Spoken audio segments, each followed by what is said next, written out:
comercial, FLADEM en Colombia siempre ha tenido un lugar y una función muy definida y muy incisiva también. Y eso es un factor fundamental no solo de integración y de debate y de visibilidad para los procesos que todos hacemos, sino también ha sido un espacio oxigenante de internacionalización, de contraste, de discusión, de debate, de intercambio, de reconocimiento. Entonces, de verdad que saludo mucho este espacio. Ayer que vine al plenario me sorprendí gratamente de ver semejante presencia colombiana y latinoamericana. De verdad que esto es muy significativo. Muchas gracias. Quiero proponerles una reflexión desde las políticas, la ética y la interculturalidad. Esas son mis tres categorías fundamentales.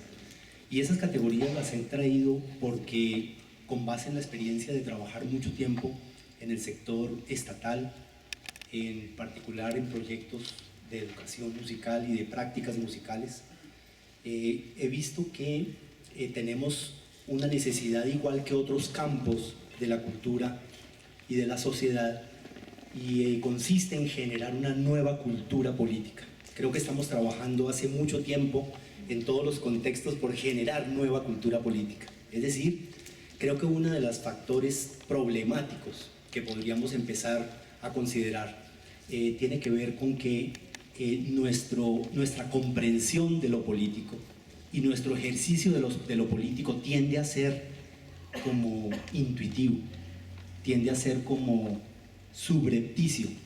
Es más, tiende a ser señal de peligro. Parece que se ha ido connotando que el que actúa y hace discurso político es alguien de cuidado, es alguien que puede ser subversivo, es alguien que puede ser peligroso, entonces mejor no hablemos de lo político. Eso muestra mucho qué tipo de cultura política hemos ido configurando, y en particular para las prácticas y la educación artística. Vamos con entonces el propósito. Yo ya les dije que voy a proponerles esta reflexión en relación con una nueva cultura política que no es nueva porque empiece, sino es nueva porque está transformando dinámicas y procesos de muchos largos trayectos, y porque podemos, con una acción individual y colectiva mucho más sustentada, mucho más consensuada, mucho más debatida también, podemos impulsar la maduración de esa cultura política. Tenemos, creo que, un consenso que no es homogenizante, desde luego, pero es un consenso en que no nos referimos a la educación musical en términos de procesos solamente formales o procesos convencionales o escolares o académicos, sino que hemos ido comprendiendo, pero también participando y fomentando el que la educación musical y las prácticas musicales son profundamente formativas, y por tanto hemos ido reconociendo las distintas instancias, espacios y posibilidades de educarnos musicalmente, incluso ahora desde redes sociales, incluso hace mucho tiempo con medios de comunicación, con todo el bagaje sonoro que circula, con todo lo que nos afecta, lo que nos gusta, lo que no nos gusta, etc. Entonces, todos estos ámbitos y dinámicas de apropiación, creación, expresión son ahora objeto de reflexión y objeto de práctica de educación musical. Eso es una ganancia fundamental de todas estas últimas décadas, y es que sentimos que ya la educación se desformalizó en el buen sentido, es decir, no estamos solamente adscritos a unos procesos convencionales, lo cual no justifica que procesos abiertos, procesos informales, procesos cotidianos, procesos comunicativos que son formativos, tengan que ser sistematizados, tengan que ser interpretados e investigados rigurosamente también. En esa medida vamos con, por favor, vamos con un aspecto de contexto y problema para podernos irnos metiendo ya en la nuez de esta reflexión. No voy a redundar, pero es fundamental tenerlo como referente, un contexto global, que no es solo latinoamericano, que no es solo colombiano, y que compartimos afectiva y emocionalmente, y es una violencia estructural contra la dignidad y la libertad de los sujetos. Esta no es una postura dramática, no es una postura radical, no es una postura exagerada, es una evidencia. Es una evidencia que va en sentido contradictorio con los procesos que desde hace siglos estamos construyendo cultural, artística y musicalmente. ¡Qué paradoja! Creo que todos podemos evidenciar en nuestra propia acción y en nuestros propios contextos, así no tengamos visiones internacionales y globales, podemos estar seguros de cómo se ha ido profundizando en el sujeto y diversificando y expandiendo y ampliándose el sentido de la expresión, de la creación, de la sensibilidad por la vida cotidiana, de la sensibilidad por los otros, del aprender a convivir. Es una paradoja inmensa. O sea, tenemos esta tendencia evidente. Yo creo que ninguno de nosotros en nuestros países puede dejar de reconocer cómo en su propio país los espacios educativos, las prácticas se han incrementado increíblemente, se han masificado también, algunas más cualitativas, otras menos, pero es una realidad que la sociedad se ha ido apropiando y ha ido dándose cuenta del valor de sus propias formas creativas y expresivas. Y sin embargo, la tendencia política, social, es a que sobre los sujetos, sobre los colectivos humanos, predominantemente priman las limitaciones a los derechos, predominantemente priman las carencias. Pensemos en el conjunto de la población, no pensemos en los afortunados que vivimos en las capitales de nuestros países y en las ciudades grandes. Pensemos en el total de la población, pensemos en una ciudad capital que tiene por lo menos la tercera parte de su población en situación de marginalidad y pobreza extrema. Esa realidad es de la que hablamos. Y también la otra, la de los beneficios, la de las oportunidades y la situación de capacidad de participación, de creación, de expresión, de tecnología, etc. Entonces, esa paradoja contradictoria nos lleva a pensar que si el problema de la educación musical y la práctica musical para todo el mundo es una perspectiva de derecho que nadie cuestiona, es una perspectiva que formalmente desde un texto UNESCO hasta una declaración de un Ministerio de Educación y Cultura está unificada en principios, en valores, en formulaciones, pero hay un problema de fondo en nuestra realidad política para la educación y la práctica musical y artística, y es que tenemos una crisis de legitimidad y de viabilidad. Es decir, nuestras prácticas individuales, nuestras prácticas colectivas, institucionales, nuestros espacios de creación, de expresión, de renovación, son espacios que son legítimos a los actores participantes, son legítimos a sus comunidades próximas, pero la realidad amplia del proceso educativo y musical como derecho, como oportunidad real para la mayoría de la población, y más aún, la dignidad en que los seres humanos vivimos en conjunto y la capacidad de ejercer las libertades están coartadas y están restringidas. Hasta los teóricos de mayor pensamiento conservador y profundidad en el análisis de defensa de los modelos socioeconómicos globales lo sostienen. Un Piketty está reconociendo la tendencia gradual e inevitable de la desigualdad social, de la acumulación creciente de los capitales, y son los teóricos fundamentales de defensa de esos modelos. Entonces, para nuestra realidad, el problema de esa debilidad o falta de viabilidad y de legitimidad se expresa en que todos tenemos maravillosos elementos jurídicos, constituciones, estructuras institucionales, formulación de códigos, sistemas legislativos que, aunque sean muy precarios y muy débiles en su práctica de justicia, están formulados.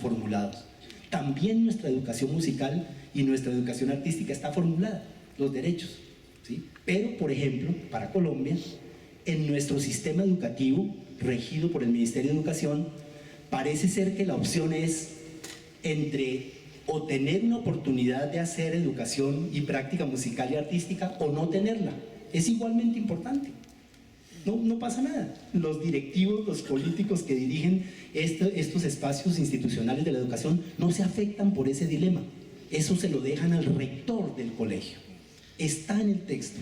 El PEI institucional, es decir, su programa educativo, tiene la opción de ofertar una oportunidad de desarrollo, de capacidades, de potencialidades, de expresividad, o no, hagan otra cosa, hagan una clase distinta, hagan otra actividad.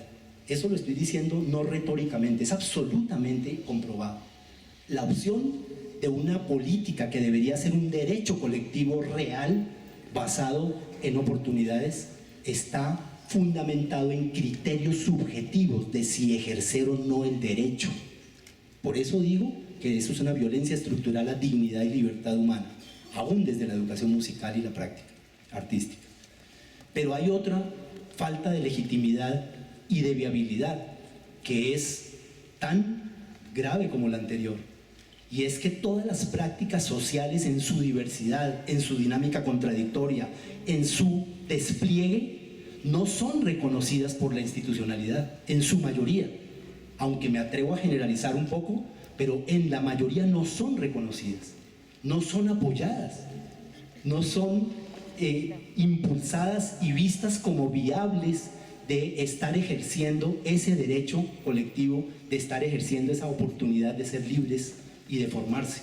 Entonces hay dos problemas allí: el de la institucionalización, que formaliza los principios y los objetivos sin materializarlos en buena parte, y la falta de legitimidad de las prácticas sociales y culturales que no se traducen en sistema institucional de derecho, de política, de implementación real.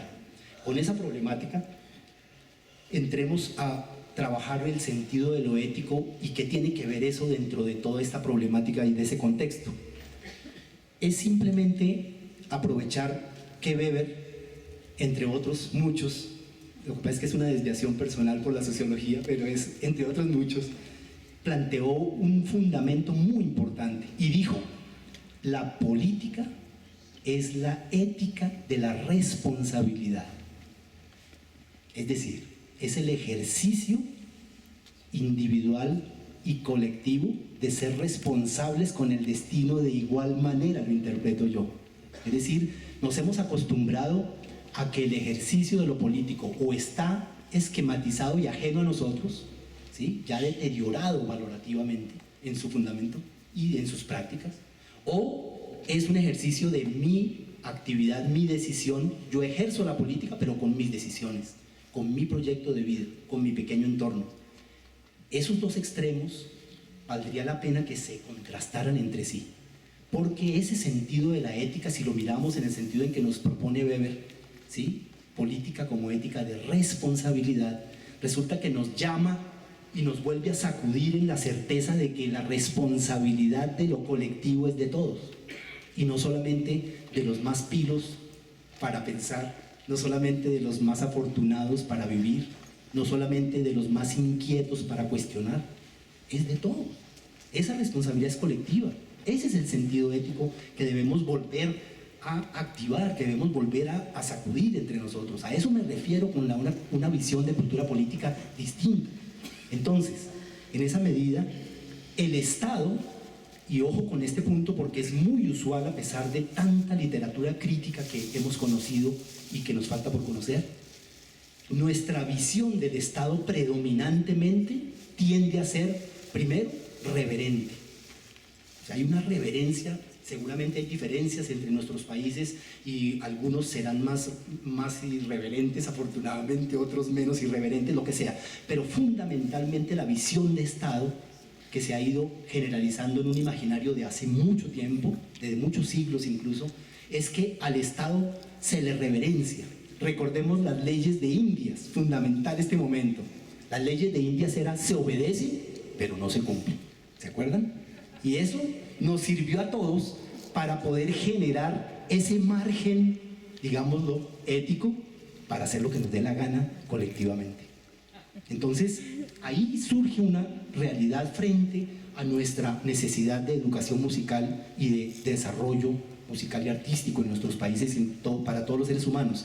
Y ese Estado tiene un deber, a eso vamos, tienes un deber, eso no lo hemos dicho de muchas maneras, muchos lo han dicho, no es un favor, no es una suerte, no es una oportunidad exclusiva, sino ese deber no se está cumpliendo y nos hemos acostumbrado a que el Estado no lo cumpla y no hay problema.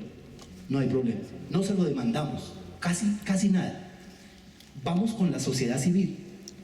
Somos sociedad civil.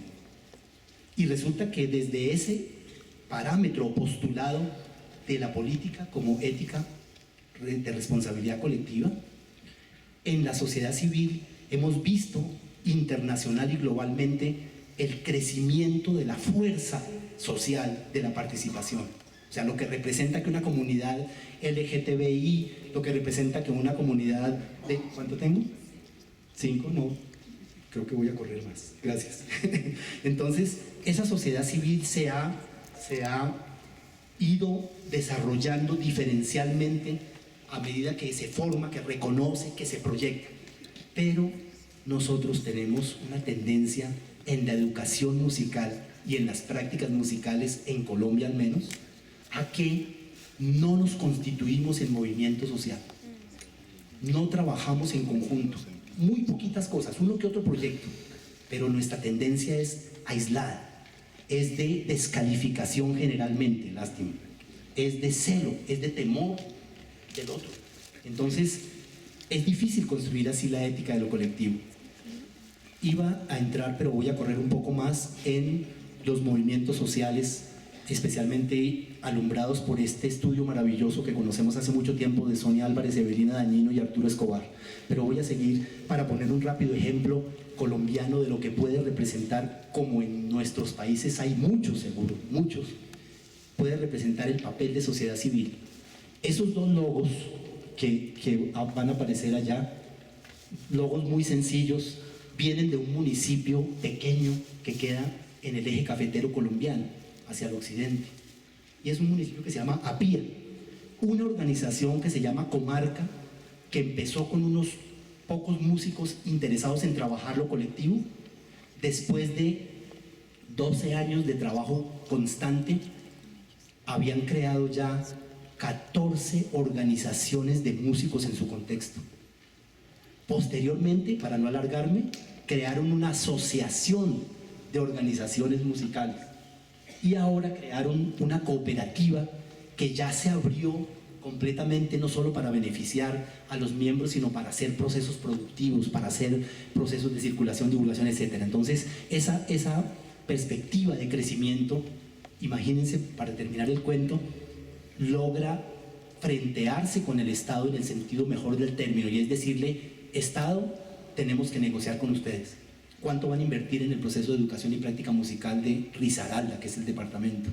Y logran en este momento, nada retórico, con ese movimiento social que movilizó padres, alumnos, de todo, logran una negociación con la gobernación del departamento, convocan un proyecto de regalías, que es una de las formas de financiamiento que tenemos territorialmente, y logran para educación musical 2.068 millones de pesos, que en Colombia eso representa un buen logro de inversión. Me salto entonces ahora este mismo elemento de lo ético, porque es fundamental, diciendo solamente que el sentido de lo público, que es lo que tenemos allí, que está muy ilustrado por Ferri, especialista en filosofía política francés.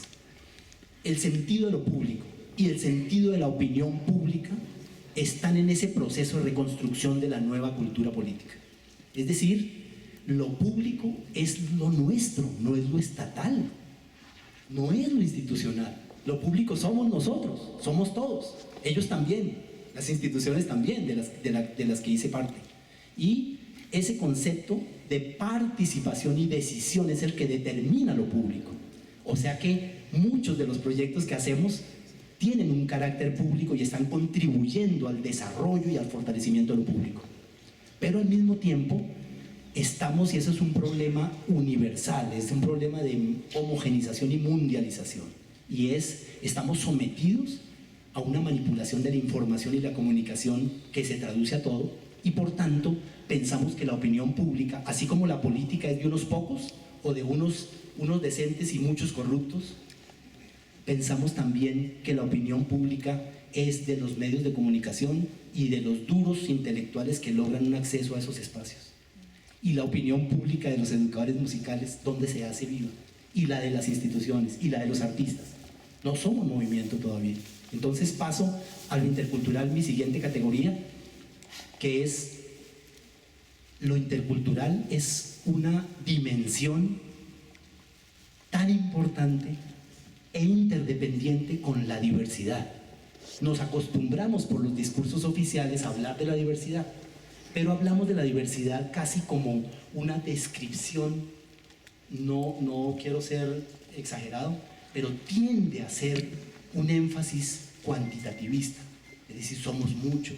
La Constitución nuestra dice somos pluriétnicos, multiculturales, y nos quedamos elogiando la diversidad, aunque nos cueste tanto trabajo reconocerla interiormente, en cada sujeto, en cada proceso. Pero resulta que diversidad e interculturalidad son dos dimensiones que se construyen y se han construido siempre juntas. Todos los procesos culturales, todos, con distintos ritmos, tiempos, intensidades, son interculturales. Un estudio de genética que apareció el otro día en internet, buenísimo, entrevistó a un poco de personas y les preguntó qué fobias tenían respecto de otras nacionalidades o pueblos. Cada uno dijo su fobia, se la escribieron, le hicieron un análisis genético a cada uno y cuando les entregaron el resultado casi se desmayan la mayoría, porque el que odiaba a los turcos tenía genes turcos. Y esto no es caricatura, esto es real. Hablemos de las músicas. ¿Por qué sentimos las identidades no solo latinoamericanas, que son obvias? ¿Por qué sentimos las identidades con elementos de lo asiático, con elementos fuertísimos de lo africano, con elementos de lo europeo? Obviamente nos constituimos también mucho allí. Es solamente porque la historia humana, la historia de nuestra especie, nuestra filogénesis y nuestra ontogénesis se ha construido por interculturalidad. Así sea por pequeños ritmos, así sea por pequeñas referencias según los grados de interacción. Entonces, por favor, pensemos que todos los procesos deben ser interculturales también en el sentido en que sean congruentes con nuestra condición. Y nos lo dijo Lucina Jiménez, a propósito. Estoy llegando ya a la parte conclusiva, qué pena, yo sé que me estoy alargando, disculpen. Y solamente quiero traer a cuento en este esfuerzo de la interculturalidad un ejemplo de los muchos que tenemos, pero aquí toca dar ejemplos de lo que uno conoce. Y es el ejemplo que trabajamos en el Ministerio de Cultura más de 15 años sobre el Plan Nacional de Música. Y es un esfuerzo titánico, difícil, al que le falta mucha maduración, pero que ahí va, de proponer en todos los contextos locales a nivel municipal, no solo las escuelas de música desde las alcaldías como instancia no formal, sino proponer ahora unos lineamientos construidos con base en las distintas pedagogías y los distintos métodos para trascender ese dogmatismo y sobre todo para aterrizarnos en las lógicas culturales de las músicas. Investiguemos, reconozcamos las lógicas culturales de las distintas músicas y estaremos mirando su homogeneidad, su relación común y sus diferencias y sus contrastes. Y entonces en esa perspectiva se hacen lineamientos, digamos, muchísimo más ricos epistemológicamente, metodológicamente y sobre todo más libres para cada chico, cada joven, cada maestro, cada creador, cada comunidad que disfruta. Llegué al final con lo político. Gracias. En lo político, para sintetizar, porque entro a las tres propuestas y con eso termino, quiere decir que el sentido de lo político lo tenemos que seguir, eso no es nuevo, pero lo tenemos que seguir resignificando cada uno, cada institución, cada grupo musical y artístico, cada contexto como este, como FLADEM, que tiene mucha más posibilidad de vivir las tensiones de lo diverso y de lo intercultural. Y es para pensar que hay que equilibrar permanentemente, es un esfuerzo especial de intención formativa, la dimensión creativa expresiva y la dimensión analítica y discursiva. Esas dos dimensiones, creativa expresiva, analítica discursiva, tienen que ser objeto de formación para cada ciudadano y cada sujeto, objeto de construcción para cada contexto y cada proceso creativo, formativo, pero tiene que ser también analizada profundamente, críticamente, tiene que ser deconstruida a fondo porque nos ha, en efecto, aunque suene cliché, nos ha colonizado y nos sigue colonizando sin darnos cuenta. Y entonces mantenemos las jerarquías. El que maneja el discurso tiene más jerarquía que el talentosísimo que puede improvisar. Ese que improvisa y que es tan talentoso y que tiene un momento en que me atrapa y que me encanta, lo usamos para recrearnos y lo usamos para ciertos momentos. Pero en cambio el discurso, la academia, la investigación, los resultados, no estoy descalificando a ninguno, estoy diciendo que tanto unos como otros, como todos, tenemos que profundizar esas dos dimensiones. Ese es el verdadero sentido, para mí, de lo político en términos de educación y práctica musical y artística. Y entonces con eso quiero hacer 3 propuestas muy respetuosas y muy convencidas a FLADEM. La primera tiene que ver... sí, eso lo ponemos al final mientras me despido, gracias. La propuesta inicial al FLADEM es que un espacio que ustedes han construido, y lo digo sin ninguna afectación, admirablemente, con ese esfuerzo, esa iniciativa, ese ánimo de colectivizar, de reconocer, de integrar, de avanzar como sociedad civil, cumple un cuarto de siglo. Yo estos días anteriores que tomé conciencia de eso dije, esto es increíble, o sea, es un movimiento de cuarto de siglo y claro que cuenta el tiempo, porque estamos hablando de un tiempo cualitativo, no estamos hablando de un tiempo de vegetación. Entonces, ese tiempo de cuarto de siglo me parece, y seguro que lo han propuesto en otros FLADEM, en otros seminarios, lo han pensado, lo han dicho, pero yo quiero insistir en eso, aún desde mi ignorancia de lo que se ha hablado y dicho y todo, quiero insistir en que llegó un momento de acción política explícita del FLADEM, porque esto es una fuerza demasiado poderosa. Se los digo porque yo trabajé en el Estado y nosotros de verdad, siempre resentimos la falta de un movimiento social que nos exigiera, que nos demandara, que criticara, que propusiera, que hiciera agenda de negociación. Imagínense este FLADEM, la fuerza que tiene, el trayecto que tiene, el pensamiento que ha construido, la capacidad creativa y expresiva que aquí bulle y circula. Entonces yo creo que cada país FLADEM articulado podría ser una negociación con su gobierno respectivo respecto de política educativa musical. Yo creo que eso es posible. Esa es mi primera propuesta.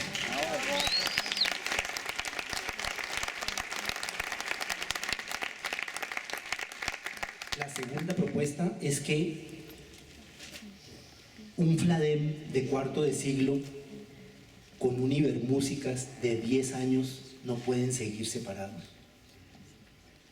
No van a perder su autonomía, no se van a debilitar, no van a fragilizar sus logros, sus visiones, sus perspectivas, pero articular Ibermúsicas y FLADEM en un acuerdo, en una concertación, no en diluir ninguna de las dos, pero acercar Ibermúsicas y acercar FLADEM sería un logro de verdad, estoy seguro, histórico para Latinoamérica, porque conozco a Ibermúsicas y conozco un poco de FLADEM, que quiero conocer más.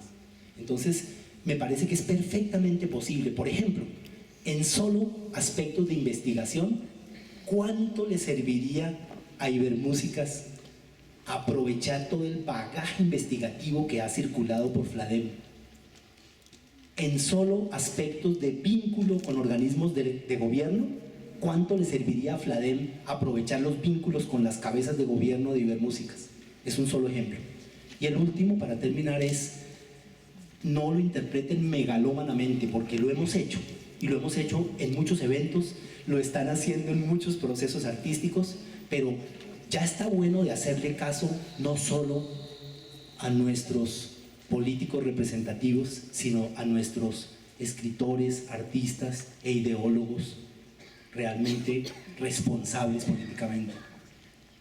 FLADEM puede hacer el vínculo sur-sur muy rápido. Si lográramos ubicar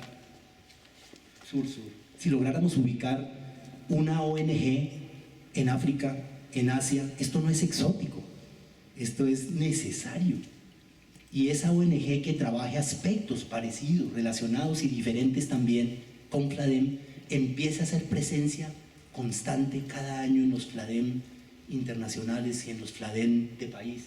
Eso nutre, oxigena. Muchos de nosotros que hemos organizado eventos, cuando tenemos esa posibilidad de trabajar esas relaciones también intercontinentales, sentimos eso, lo que decíamos, que somos muy semejantes y somos muy diferentes. Muchas gracias.